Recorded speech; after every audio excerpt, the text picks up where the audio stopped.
सौर ऊर्जा प्रकल्पांवर घालण्यात आलेल्या अटी व धोरणांच्या निषेधार्थ अमरावतीतील सोलर व्यावसायिक आणि ग्राहकांनी महावितरण विरोधात मोर्चा काढत तीव्र आंदोलन केलं। शहरातील विद्युत भवनवर हा मोर्चा धडकला असून मोर्चेकऱ्यांनी हातात बॅनर घेऊन जोरदार घोषणाबाजी केली आहे। सोलर प्रकल्प बसविताना महावितरणकडून अनेक नियम व अटी घालण्यात येत असल्याचा आरोप सोलर व्यावसायिकांनी केलाय। या नियमांमुळे ग्राहकांना सौर ऊर्जा प्रकल्प बसविताना अडचणींचा सामना करावा लागत असल्याचं त्यांनी सांगितलं। विशेषतः ग्राहकांनी घरावर किती क्षमतेचा सौर ऊर्जा प्रकल्प बसवावा यावरही महावितरणकडून बंधने घालण्यात येत असल्याबद्दल व्यावसायिकांनी आक्षेप नोंदवलाय। अशा अटींमुळे सौर ऊर्जेचा प्रसार होण्याऐवजी अडथळे निर्माण होत असल्याचं आंदोलनकर्त्यांचं म्हणणं आहे। या पार्श्वभूमीवर सोलर व्यावसायिक व ग्राहकांनी एकत्रित येत मोर्चा काढून महावितरणच्या धोरणाचा निषेध केलाय। विद्युत भवन समोर मोठ्या प्रमाणावर घोषणाबाजी करण्यात आली आहे।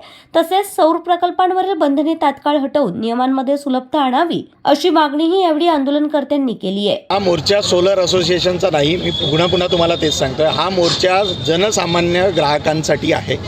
सोलर आम्ही व्यवसायी आहोत, पण जनसामान्य लोकांचा सोलर लावण्याचा अधिकार महावितरणच्या नवीन नियमाप्रमाणे, त्याला नियमही म्हणता येणार नाही, ही हुकुमशाही आहे।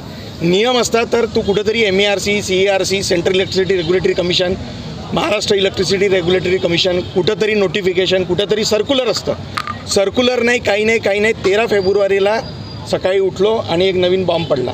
त्या बॉम्बमध्ये असं लक्षात आलं की जे अपारंपरिक ऊर्जेचे इलेक्ट्रिसिटी युनिट्स जे आपण आपल्या घरावरती सोलर लावलेले आहेत, त्या सोलर जे जमा युनिट्स आहेत त्याच्यावरती आम्हाला पेनल्टी लावून आली आहे। म्हणजे घरावरती सोलर कोणी लावला? कस्टमरनी। पैसे कोणाचे? कस्टमरचे। आणि ॲडिशनल युनिट जे जनरेट झालेले, ॲडिशनल का बरं जनरेट झाले? की उन्हाळ्यामध्ये कोणी AC वापरत नाही, कूलर वापरत नाही, ते जे युनिट एक्सपोर्ट केलेत त्याचा अधिकारसुद्धा महावितरणनी दिलेला आहे त्याला नेट मीटरिंगच्या माध्यमातून एक्सपोर्ट करायसाठी। त्या युनिटवरती 10 रुपये ते 20 रुपये अशा म्हणजे काय म्हणता येईल की यांची 20 तरी 8 रुपयांनी विकतात, आमचे युनिट 10 रुपयांनी पेनल्टी मारून आम्हाला दिलेले आहेत। तो अधिकार यांना नाही आणि त्याच्यामुळे बिलामध्ये जो युनिट वाढून आलेले आहेत आणि ते पैसे भरायसाठी महावितरण कस्टमरला फोर्स करतोय। अन्यथा जे स्मार्ट मीटर आज कस्टमरच्या घरावरती लागलेले आहेत त्यांनी ऑटो कट ऑफ होऊन जातं। आणि काही ग्राहकांच्या जे आम्ही आज निवेदनं दिलेत ते सोलर असोसिएशनच्या माध्यमातून नाही दिलेले आहेत, ते सगळे ग्राहकांच्या माध्यमातून दिले आहेत। कारण ग्राहक आमच्या माध्यमातून सोलर लावलेला आहे, तर प्रश्न आम्हाला विचारतो। दुसरा प्रश्न असा आहे की आता हा प्रश्न दुसरा सोलरवाल्यांचा आहे आमचा। आम्ही मागच्या 2 ते 2.5 वर्षामध्ये या राज्यामध्ये 10,000 कोटीची उलाढाल केलेली आहे। आम्ही सोलरवाले छोटे काही व्यापारी नाही आहोत। तुम्ही विचार करा की महाराष्ट्र राज्य 2,000 कोटी, 1,000 कोटीची, 5,000 कोटीच्या MOUसाठी इकडे तिकडे फिरतो। आम्ही 10,000 कोटीची उलाढाल मागच्या 2 वर्षात केली। 7,50,000च्या घराच्या जवळपास आम्ही रोजगार निर्मिती केली। आम्हाला GST तुम्ही बेनिफिट पहा, इन्कम टॅक्स बेनिफिट पहा। जर का एखादी कंपनी 10,000 कोटीची इन्व्हेस्टमेंट महाराष्ट्रात घेऊन आली असती तर 1 रुपया फुटांनी जागा दिली असती, 10 वर्षाचा टॅक्स हॉलिडे दिला असता, खूप साऱ्या सुखसुविधा दिल्या असत्या। याच्यामध्ये 1 रुपयाचंही कर्ज आम्हाला कोणी महाराष्ट्र गव्हर्नमेंट दिलं नाही आहे। आणि हा MSME आहे, स्मॉल MSME। आज राज्यव्यापामध्ये तुम्ही पहा की अमरावतीसारख्या ठिकाणी या 650-700 लोक आज या व्यवसायामध्ये जुडलेले आहेत। याच्यावरती उदरनिर्वाह चालतो आणि सडनली तुम्ही 13 तारखेला सांगितलं की नाही, सोलर लावायसाठी तुम्हाला जी ऑटो सँक्शन अट होती ती तुम्हाला आम्ही कट ऑफ करू। ॲव्हरेज किती कन्झम्पशन आहे, म्हणजे कस्टमरच्या घरी किती इलेक्ट्रिसिटी वापरायची हे महावितरण ठरवणार, त्याप्रमाणे आम्ही सोलर लावायचं सँक्शन देऊ। असं होत नाही।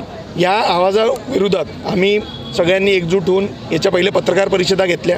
ही आमची शेवटची स्टेप नाही आहे किंवा मधातली नाही आहे किंवा पहिली नाही आहे। याच्या पहिले आम्ही पत्रकार परिषदा घेतल्या, त्या माध्यमातून 25 फेब्रुवारीला आम्हाला महावितरणनी HSBCला बोलवलं, तिथं आम्ही आमच्या मागण्या मांडल्या, पण तिथेही आम्हाला समाधानकारक उत्तर मिळालं नाही।